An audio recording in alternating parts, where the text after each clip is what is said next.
Bienvenue à toutes et à tous pour cette nouvelle vidéo concernant la Prop Firm. En effet, aujourd'hui, j'ai eu la demande de plusieurs personnes qui m'ont dit « Je ne comprends pas réellement ce que tu fais sur ton challenge Top Step. Qu'est-ce que c'est? Est-ce que le capital t'est vraiment attribué? Comment ça se passe? Quelles sont les arnaques? Est-ce que c'est vraiment bien pour un débutant ?» Bref, on va répondre à toutes ces questions. J'ai construit cette vidéo sur un format relativement simple. On va d'abord définir ensemble dans les grandes lignes qu'est-ce qu'une prop firm. Chaque prop firm est différente, donc je vais vraiment le faire de manière générale. Charge à toi après d'aller te renseigner auprès des prop firms qui t'intéressent concernant notamment les règles et conditions et attribution de capital. Et puis dans un second temps, on ira voir les avantages ainsi que les inconvénients, car bien évidemment, ce type d'approche de trading présente avantages comme inconvénients. Et enfin, je vous donnerai mon avis sur les prop firms. Est-ce qu'il est vraiment pertinent de trader sur prop firm? Est-ce que c'est vraiment une bonne idée? Vous en saurez tout à la fin. Donc je vous invite tout de suite à commencer cette vidéo par définir ensemble qu'est-ce que la prop firm. Alors la prop firm, qu'est-ce que c'est? Eh bien déjà, il en existe plusieurs. Rien que pour te donner quelques noms, on a par exemple Lilou. Bon, je dis Lilou, je sais pas si c'est Lilo, mais FTMO, on a Top Step, il en existe bien évidemment des dizaines d'autres. Tu as peut-être déjà entendu parler de MyForex Fund. Bref, il en existe énormément. L'objectif d'une prop firm, et surtout pour toi, quel est-il? C'est tout simplement que la prop firm, donc c'est généralement des entreprises, pour certains des fonds d'investissement qui sont derrière, va te proposer, contre validation de tes compétences, c'est-à-dire que tu vas avoir des tests, parfois en une phase, parfois en deux phases, et bien tout simplement de valider, de montrer comme quoi tu es capable de respecter les règles qui sont propres à la prop firm, et tout simplement une fois que tu valides, et bien tu arrêtes de payer ton challenge, et tu vas pouvoir tout simplement être ce qu'on appelle financé, c'est-à-dire que tu vas avoir l'équivalent pour trader d'un certain capital pour lequel tu as participé. Je vais revenir dessus dans un instant, et tu vas pouvoir du coup générer des profits à partir de là.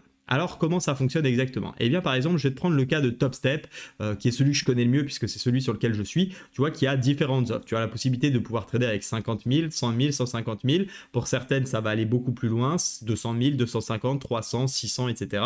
On peut monter vraiment sur des sommes intéressantes. Ce qu'il faut regarder lorsque tu choisis une propre firme, c'est quel est le prix que ça va te coûter. Certaines, comme Top Step ici, c'est un abonnement mensuel. Tant que tu n'es pas financé, tu payes. Bien évidemment, si tu rates, il faut repayer pour recommencer le challenge.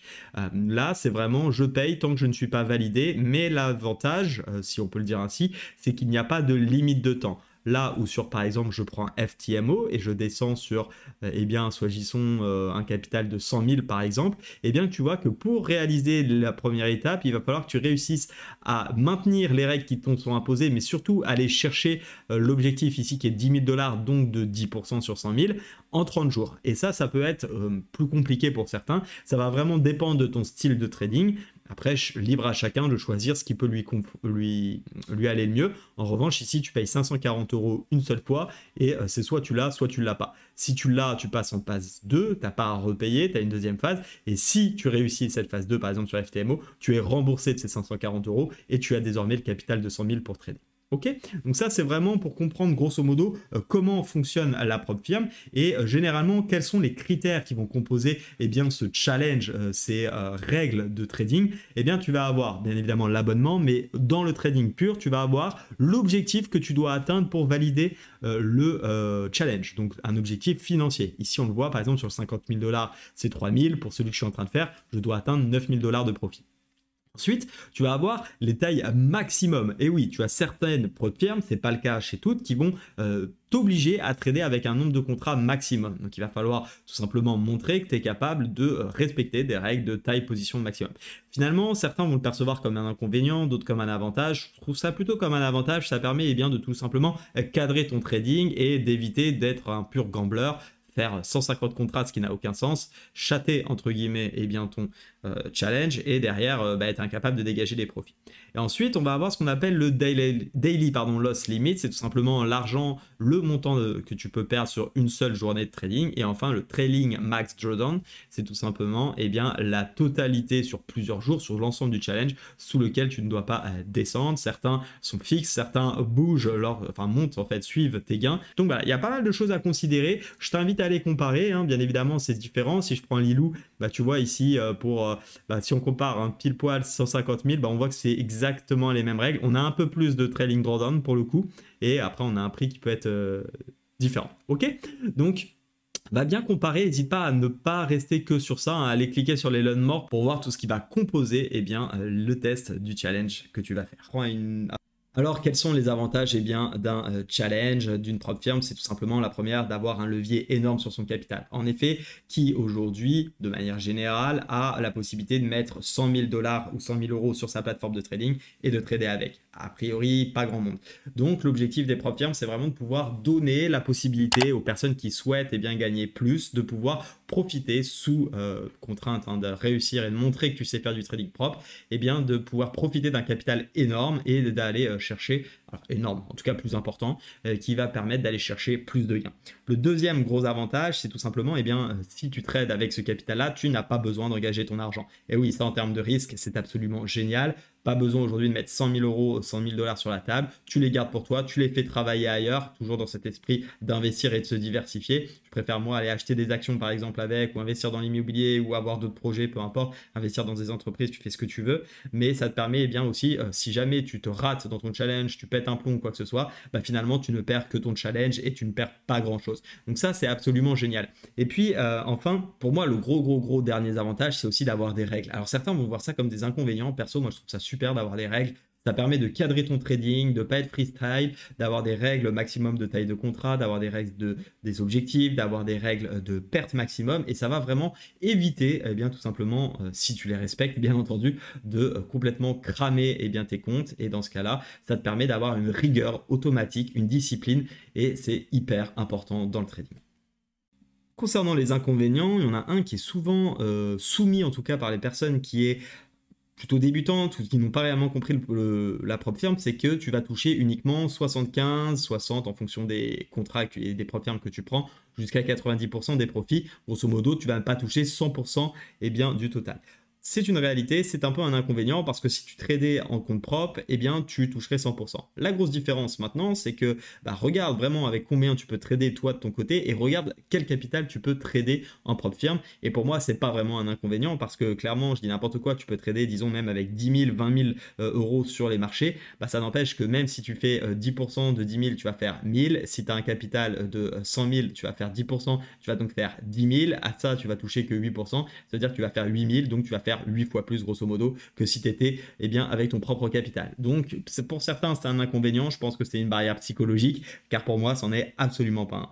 Le deuxième inconvénient, et ça c'est relativement vrai pour le coup, qui est souvent relevé, c'est la pression du temps pour les challenges. Il y en a beaucoup des propres firmes qui demandent de faire des objectifs sous le temps. C'est vrai que ça peut être compliqué, je le vois actuellement, on est dans une phase de marché beaucoup en range et très compliqué du coup, si tu trades la tendance par exemple, eh bien de pouvoir atteindre les objectifs en termes de pourcentage, hein, ici 10% sur FTMO, sur un marché qui est complexe et parfois du coup tu n'es pas tout à fait dépendant. Alors il faut savoir que c'est pas une honte de rater un challenge propre firme, hein, j'en ai raté un pour ma part. Mais il faut juste tout simplement continuer à travailler, croire en ses stratégies. Finalement, comme on le dit, le but c'est d'avoir une stratégie rentable. Donc la stratégie rentable, elle est sur le long terme. Et finalement, quand on prend un mois, tu zoomes sur un mois, c'est très très court hein, par rapport à ta stratégie long terme. Donc il suffit que tu sois dans la mauvaise passe de la stratégie. Effectivement, c'est très difficile d'aller chercher le temps. C'est pourquoi, si tu n'es pas à l'aise avec eh bien, une durée de temps qui t'est imposée, je t'invite plutôt à t'orienter vers des challenges propre firme où tu n'as pas de pression avec le temps. Moi, c'est celui que j'ai choisi, c'est TopStep. Tu as mon lien dans la description qui nous permet tous les deux d'avoir un petit quelque chose. Ça permet de soutenir la chaîne. Donc, n'hésite pas à passer par là si c'est le type en tout cas, de trader sans contrainte de temps.